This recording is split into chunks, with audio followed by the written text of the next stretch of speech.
Yo, what's good YouTube? This is Jay from T&J, and I was gonna lead this video off by telling y'all I was gonna trade for a catcher, but as soon as you know it, Justin O'Connor, who it looked like he was our best option to trade for, he gets hurt, broken shin 1 to 2 months, so he's out of the picture. Let's just look at the trading block again, because the trading block has changed since the last time. So here are the standings. So we're 24-15 at this point.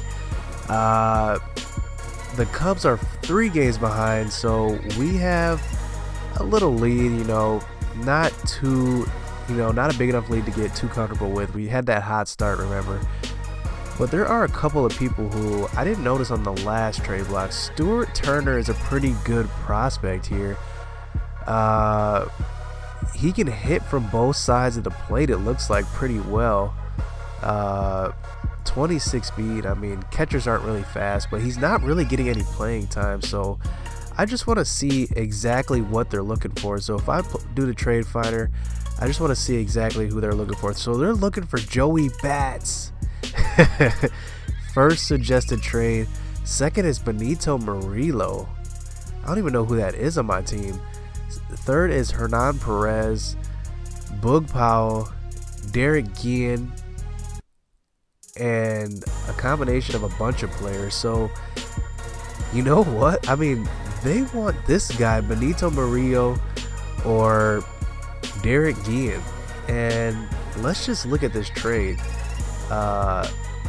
They're interested in making this. Let's just look at who Derek Guillen is, because he's on my roster. I don't even know who he is. I think I actually drafted him last season, and he must have been a late round draft pick because I don't remember him.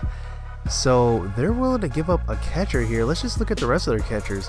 So he's 4th in their organization, it looks like, and I don't even know if he's at the MLB level right now. It looks like he is, because yeah, they have 4 catchers at the MLB level. What are they thinking? Having 4? I mean, I see why they want to get rid of him. So let's just execute this trade, and they accepted it. So we're in good shape here. We got a catcher here, a 27-year-old Stuart Turner. And you know what? Jet Bandy's been struggling the last couple of games. He's hitting 272, so he's not hitting bad.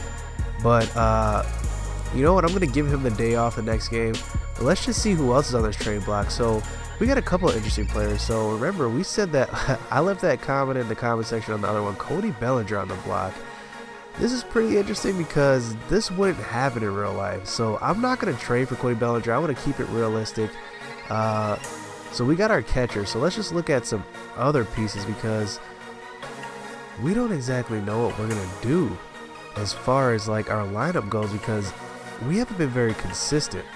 So Cesar Hernandez, who was actually a player who was in free agency last free agency, I believe, he ended up re-signing, and he's a decent player.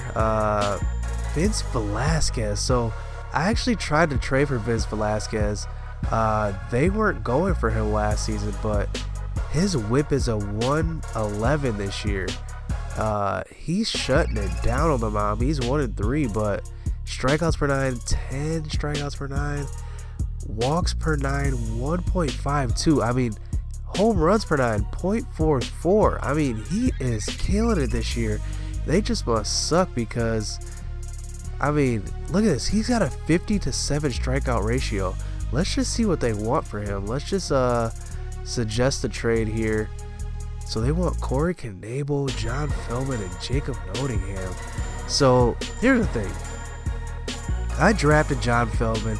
He's an interesting prospect, but I'm not willing to give him up, I don't think.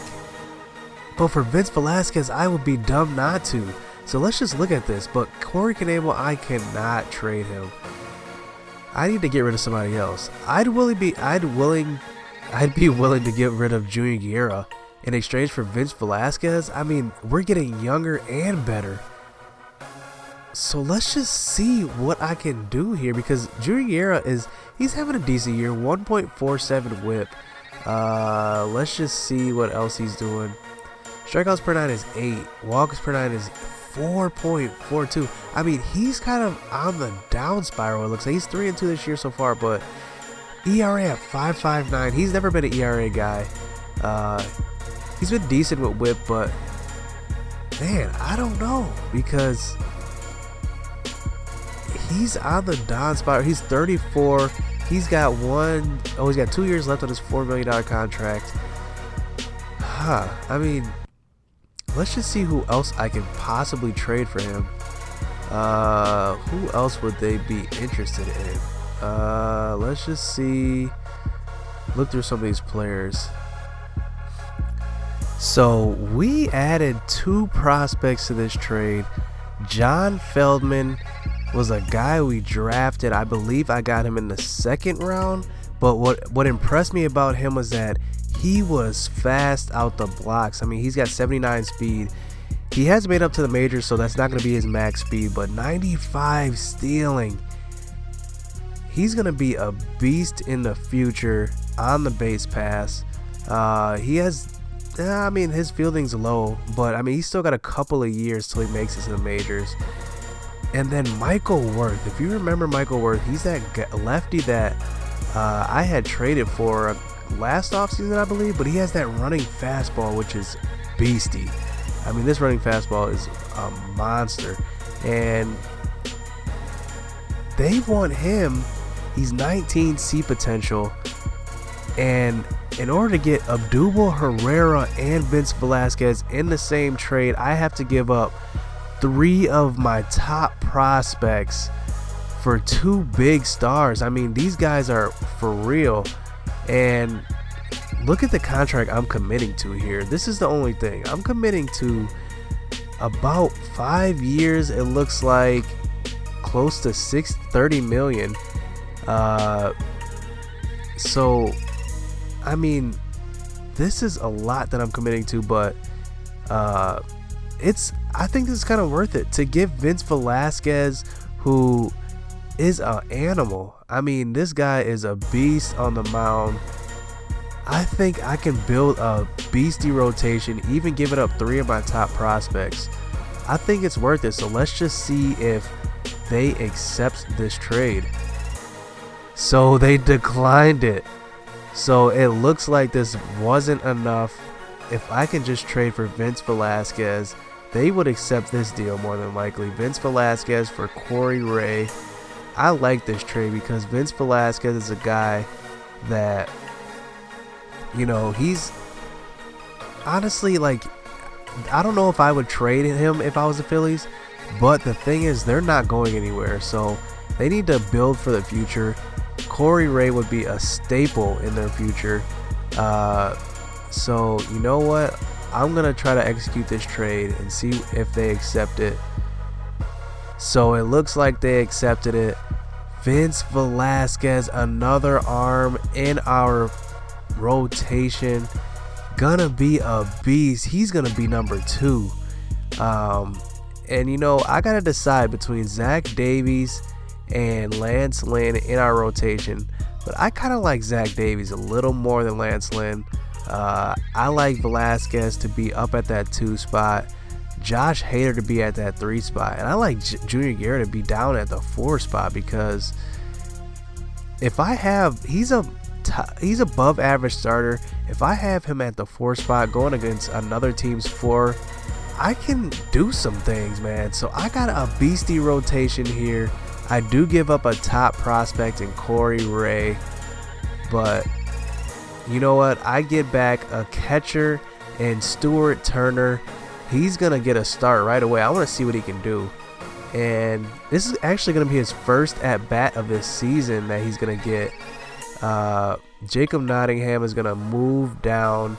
He's going to move down to probably AAA. And I got to move one more guy down, likely a pitcher. So this is exciting, man. I get another pitcher in return. I get a top pitcher in return, and at the cost of a top prospect. But if we want to win, we got to win now. We got to do it through our pitching, because if we make it to the playoffs, in the playoffs, it's all about pitching. So that's going to do it. let's just get into this gameplay, man. I'm excited to pitch with Vince Velasquez. Let's go. Baseball here on MLB Network. So we are going up against the Dodgers. Look at their record. They have a pretty identical record, but we have Velasquez in his debut with the Brewers. He's got a 111 whip, and look at that strikeouts to walk rating. I mean, that's 50 strikeouts, 7 walks, and he's facing a Dodgers team that is straight stacked. I mean, they are ready to win now and probably for the next, 5 years. I mean, honestly, the Dodgers have a huge window as far as competing for a World Series in real life, in the game, and man, as long as they got Clayton Kershaw, they're good. The Dodgers are a team that are interesting, though, because they have a lot of young prospects that, they can trade for talent and the pitching staff. And, I wouldn't be surprised if they move one of their young guys. They have Jock Peterson. They have Cody Bellinger. They're probably not going to move him. And they also have Puig, and Puig's still young. I mean, he's 26, 27. So, look at this, actually. Cut that talk. Vince Velasquez, in his first at-bat as a Brewer, gets 2 RBIs. He helps himself out on the mound, and he's facing Ryu. Ryu is a pretty good pitcher. Honestly, he has a pretty smooth delivery. It's easy to see. But he has good pitching stats. So as you can see, as this game is going on, the shadow is starting to cover the field, and it gets really difficult to hit the ball. That's the only thing I don't like about Miller Park. That shadow of the roof in Miller Park. See, it's getting closer and closer to the mound.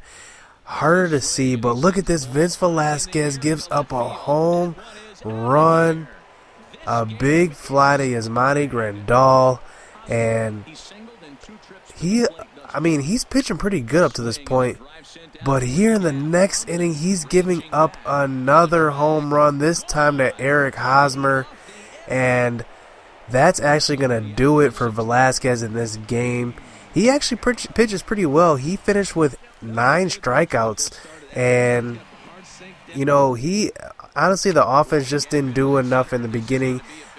So here we are trying to play catch up. We're down 1 run to the Dodgers. Travis Shaw gets a nice pitch to hit. He's been hitting a lot of doubles lately, which I like with him hitting in the 2-hole. But Franklin Gutierrez comes up, swings at a horrible pitch. And Brinson comes up and can't hit it either. But Thames does allow a pass ball to go by. So now he's got a guy on third base, but he strikes out, so he cannot get it done there. And here's an interesting hit here. Stuart Turner gets his first hit at the major league level this year and his first hit as a Brewer. But late in the game, Brett Phillips strikes out on kind of a horrible pitch. And I just wanted to show you guys, look how good the Dodgers are doing. They're number 1 in pretty much every pitching stat, pretty much number 1 in every hitting stat. So, they are killing this year. So we're on to the second game in this series. I wanted to play this right away because I wanted that rematch. I was mad I couldn't get Vince Velasquez to win in his debut, but Jose Bautista grounds to the third baseman and overthrows him. And Jet Bandy, I give him the start again this game, and he delivers with a base hit to left field. And here is Travis Shaw with another double to that right center gap. He's loving that gap this series. And we got a guy on second here, and Franklin Gutierrez with that power drives one over the third baseman's head. He's going to drive in the run here. Travis Shaw's going to come in sliding safe. So we do take the early 2-0 lead in this game. Eric Thames is going to come up, take a walk. And the next batter, Brinson's going to come up, and he's going to smack one to left, but that's going to be right to the left fielder. That pitch was so perfect. I thought Brinson was going to take that one yard. And Jose Bautista, he comes up. He's been hitting the ball really well for us, but I try to send Franklin Gutierrez home, and he just does not have the speed to make it. I was hoping for maybe a bad throw on that one. But But later in this game, here in the 5th inning, Travis Shaw's going to get on and Brinson's going to get on as well with 2 outs. And here is Jose Bautista again with the hit down the line. He's going to advance both runners and 1 run's going to come in to score. He's going to go to second. So Jose Bautista with 2 RBIs in this game. He's hitting the ball really well. But here Jet Bandy can't do anything. So it's all right because we at least get 3 runs on the board here. So Arcia comes up, and I'm honestly thinking about moving Arcia to that leadoff spot. But the only thing is he can't steal bases. He's got the speed, but he can't steal bases. But he does get a hit there. Brett Phillips, look what I try to do. I try to time it so that I go to third on the grounder, but I get tagged out. But Jorge Mateo makes up for it. There's a swing, and he sends a ball high in the air into left field. Eibner ranging back, and that one is gone on a 2-strike count with 2 away in the inning. It's a 2-run. This time we see some rare power from Jorge Mateo. He comes to life with his 4th home run of the season, and I bring in Blake Parker here in the bottom of the 9th. Bases loaded, 2 outs. They have a chance to tie up the game, and they ground out to who but Mateo to end the game. And I was proud of that game because we had a good offensive game. We didn't swing at a lot of bad pitches. It was kind of hard the first game because that shadow is very deceiving, so I was swinging at a lot of bad pitches. But Josh Hader is actually going to come up with the win. He actually pitched really well. 7 innings pitched, 1 hit given up. 4 hits total for the Dodgers, 11 for Milwaukee. Hit subscribe, hit that like button, and we'll be back for the next episode.